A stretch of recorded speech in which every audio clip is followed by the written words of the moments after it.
This was filmed during the COVID-19 pandemic. My guest is part of my inner circle for contact tracing. I was at an extremely low risk for contracting the virus. Please wear a mask in public or around others who are not part of your inner circle. Hey everyone, it's Adaptive Goddess, and today I'm going to be talking about Christmas and a Christmas family tradition and how that kind of got shaped. Because I'm not going to be doing a video on Saturday, I'll instead be doing one on Christmas. I know that not everyone celebrates Christmas, and I know Christmas is not the only holiday this time of year, but because it is a personal story and about our family, we do celebrate Christmas, so it's based on Christmas, and I have found that these skills in terms of like gift giving and stuff like that also can help with like kids' birthdays or other kind of gift giving events.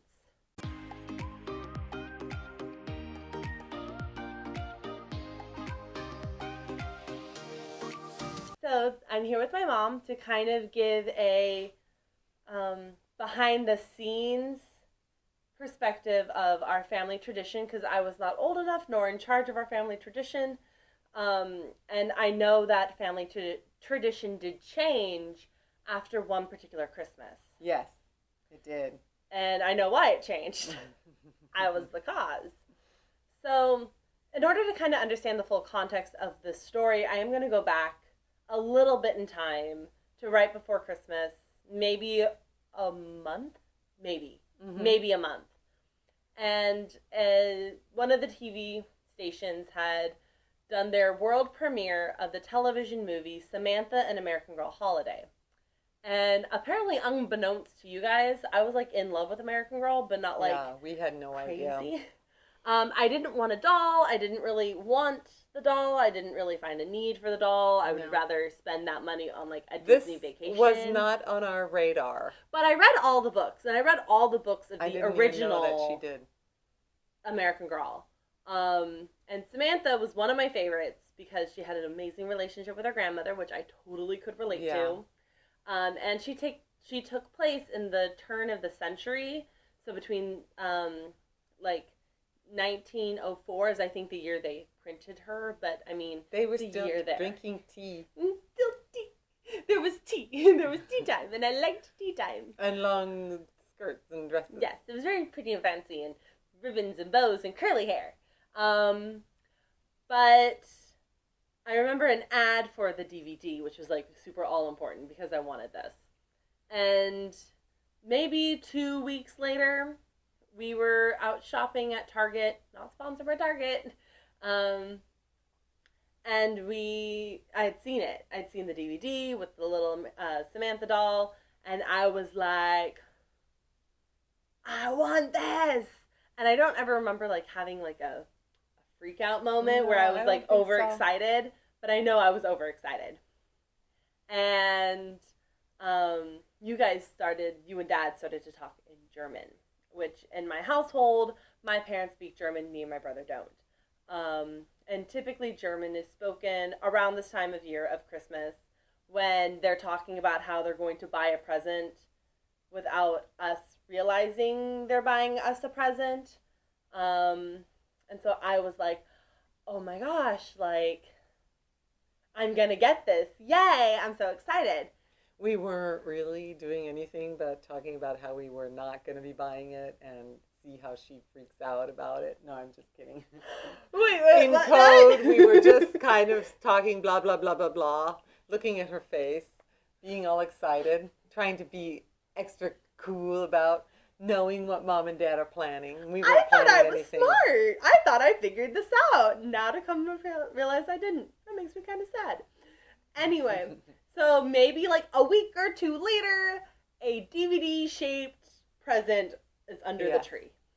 And we celebrate Christmas on Christmas Eve, and so we wrap presents and put them under the tree as we get them and wrap them. And then they're opened on Christmas Eve. So there was the present. I was like conspiracy theorist, ready to believe that was my Samantha American Girl DVD. Like, I was so prepared, was so amped up, so excited. Couldn't really eat Christmas dinner. rushed to that present. I'm like, me first. And we were so excited because we were so proud of ourselves for putting this incredibly wanted gift under the tree, and she was going for it first, and we were so excited. It was not American. It was not the American Girl DVD. Let's just cut that. It was not. I mean, it was not. It was DVD. what we It thought was a the... Bratz starring and styling DVD. I never ever remember watching it or wanting to see it or like except doing anything. That's all you did. I All played day with long Bratz. Play Bratz. But I like the movie was different. I'm like, but that's me projecting myself on them. I don't want someone else to project on these dolls. Like it was the I'm coolest projecting thing on my having doll. This DVD Bratz. Whatever. Total I don't fail. know what world Total they were fail in. on our part. I mean, it wasn't. It made sense. I was really into Bratz. I ended up watching that DVD and really did like it. But it wasn't. Samantha. It was a huge disappointment. Yes. Oh my goodness.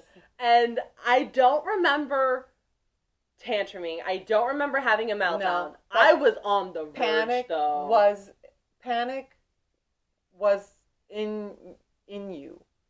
Panic began, and frantic ripping open every present and not having it be the present, and the disappointment and the oh my gosh, she's opening up gorgeous expensive presents. I probably could have opened up a tiara and been like, no, I don't want that. Whatever. I don't like that. That's not the. And we're like, what are you looking for? You guys could have probably bought me a house. Did you buy it? Did you buy it? Did you buy it? We're like, yes, we did. Calm down. I don't believe you. It's not here in front of me. It's not here. And we're like, just enjoy what you. And we didn't know which one it was. We couldn't remember which one we had wrapped it in. It was. I did see you and Dad exchange a glance of like. Didn't we buy it? We bought it. But where is it? Like, can we just give her that present?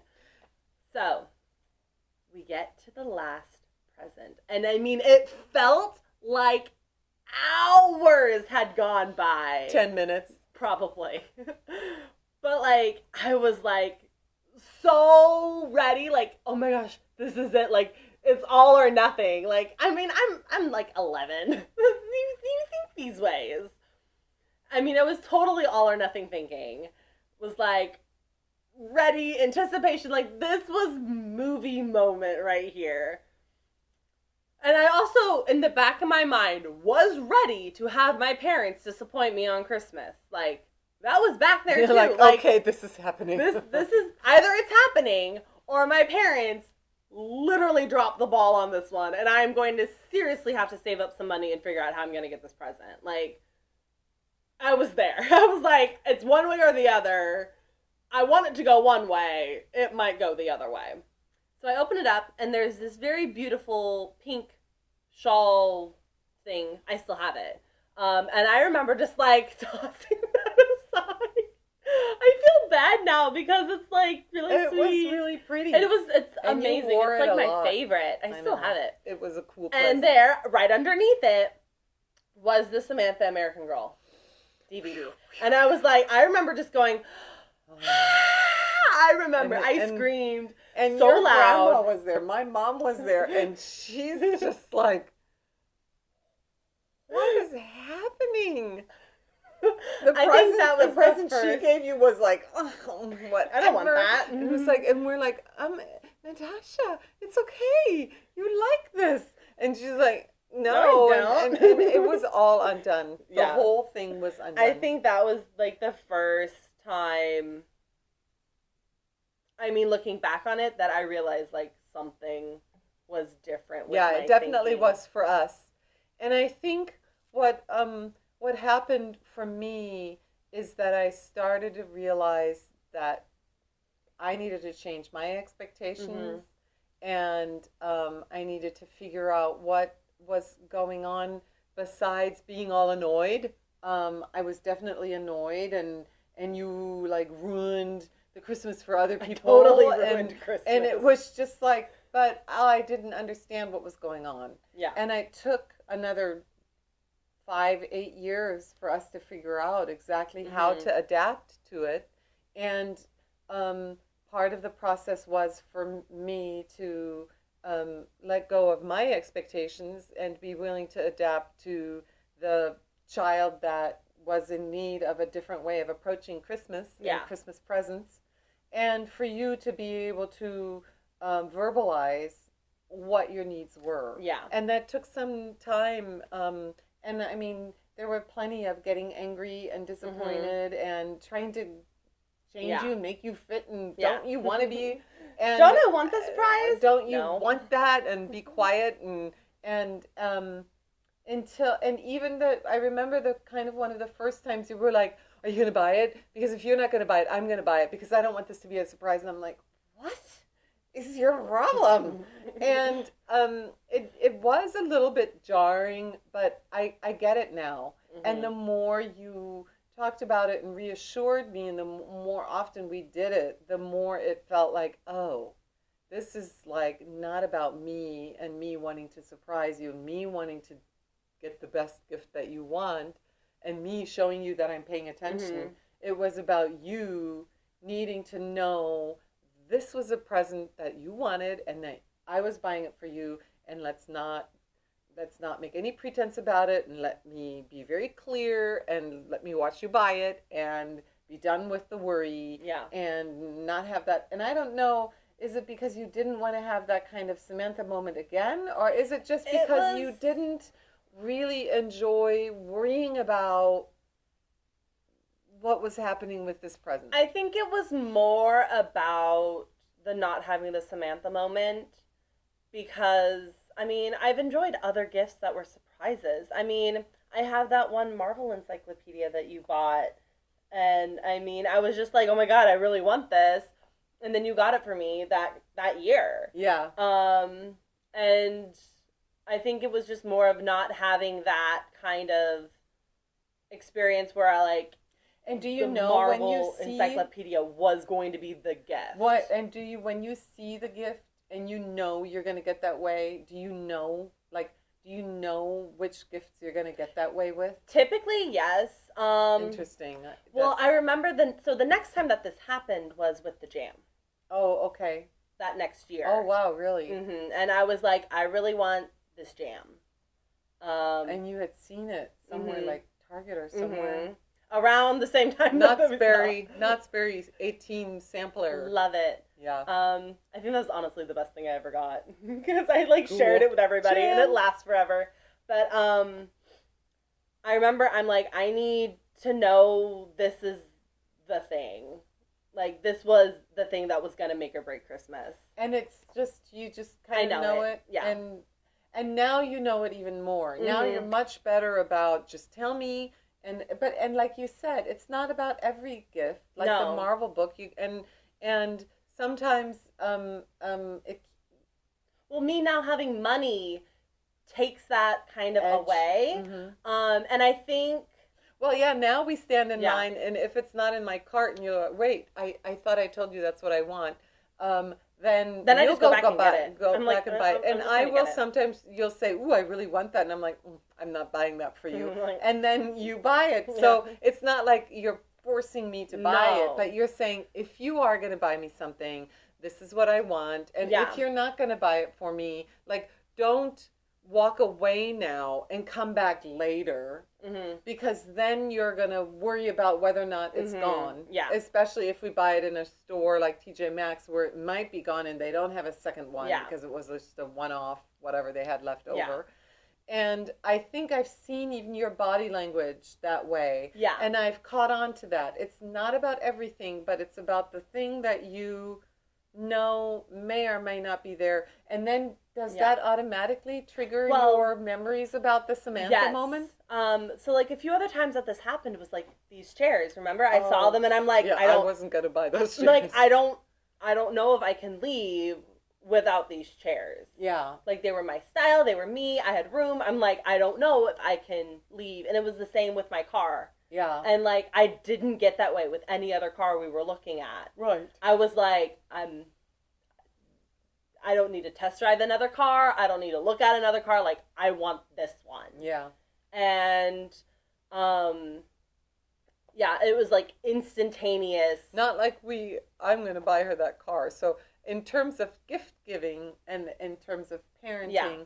in terms around Christmas and adapting, though, it does help to understand for me that the gift giving isn't so much about the way I want it to be or about my tradition, but more about what is it that you need. And maybe the magic isn't around having the the magical gift and the surprise of that. Maybe it's about other sweet magical moments that happen around Christmas.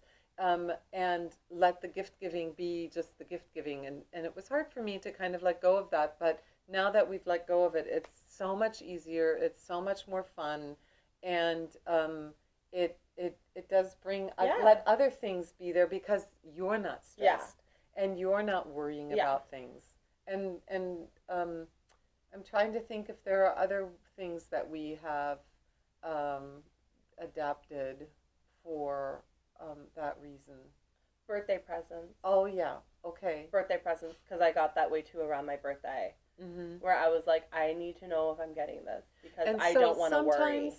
So what I'm looking back on it now, there was a certain kind of behavior that was very stressful around the holiday and then around your birthday, and it was like, is it because it's anticipation or all of that? And now it's kind of like it was around this. It was around the worry of the gift. Yeah, and so trying to switch things up. Now I'm wondering, maybe no gift giving. Well, maybe just the one thing under the tree. Maybe it's just the one thing under the tree. Maybe we were giving you too many presents. Well, that's the one thing I actually did like, and like looking back on it, and one thing I do like is like I do fixate on the one gift, but like it is kind of nice to know like you guys know who I am without me really telling you. So like I will say like, oh, there's this. I mean, I have this year done. This is the one gift I want. But, I mean, I have several under the tree, and even my brother got me some, and I know those are, like, the most in tune to who I am, and he really can pick up on, like, the slightest detail of something I really like. And you're not anxious about those. No. You're just kind of happy. And I'm happy, and I'm like, oh, these really show me something about myself that I really like, and I can't wait to have this as a memory. But I know, and it's a book this year, of like what I really want, and I know that I had to like double check that people had information on this gift because I was ready to buy it myself. Yeah. Interesting. Yeah.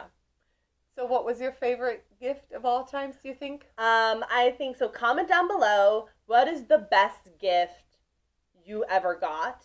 For me, hands down, has to be the Knott's Berry Farm 18 pack wow, that's sampler. crazy.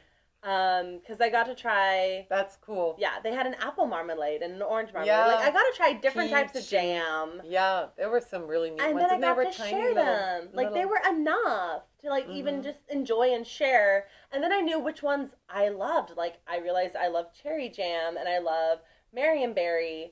I don't so much like orange marmalade because of the orange peel. An acquired taste. But like I do like, so it got me to kind of explore my taste buds a little bit more and then know exactly which ones I do like. So now that I am older, I'm not wasting money on jam I know I will never eat.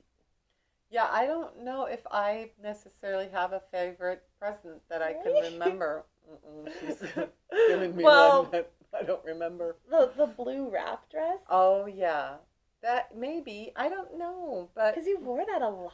Yeah, I don't know. Maybe that one was a good one for sure. Yeah, but there are other ones too. Not even my perfume, the spa gift that we haven't gotten to use because of the coronavirus. We'll get there. Yes, hopefully before they go out of. They won't. Business. They're doing all the services. Really? Well, then we need to go do that. Yeah, we do. All right. I just don't have any time off right now, but we need to go do that. Yeah, we need to go do that. All right. So that's it for the video. Thank you for watching. Please subscribe and gently tap that like button. And remember to be kind, compassionate, and true to you.